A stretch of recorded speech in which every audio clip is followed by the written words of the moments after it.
مخکې دوه شعرونه په مینه یې ایمان راوړه پاخه مسلمانان شو. دا شکر دی چې نن خو دې واړه مسلمانان شو. په مینه یې ایمان راوړه پاخه مسلمانان شو. دا شکر دی چې نن خو دې باڼه مسلمانان شو. ستا روز یې ستا لیمه خوله ننګي باڼه او شونډې، ستا روز یې ستا لیمه خوله ننګي باڼه او شونډې، د زړه نه دې په غیر د لسته مسلمانان شو. د نظم عنوان دی مرګ او د واده شپه.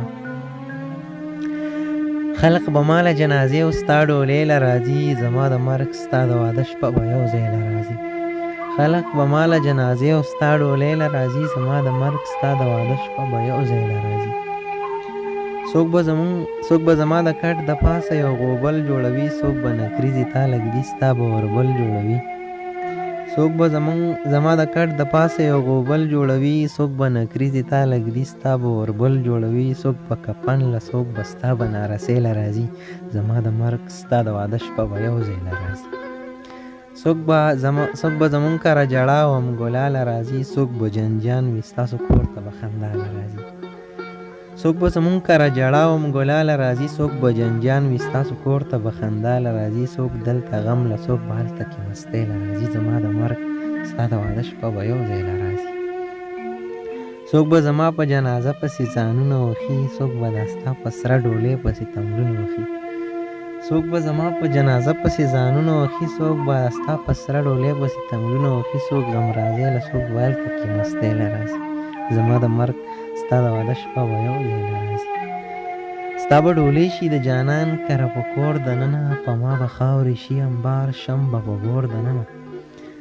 ستا به ډولۍ شي د جانان کره په کور دننه، په ما به خاورې شي انبار شم به په ګور دننه. څوک به دعا له څوک به ستا مبارکۍ له راځي، زما د مرګ ستا د واده شپه به یو ځای له راځي.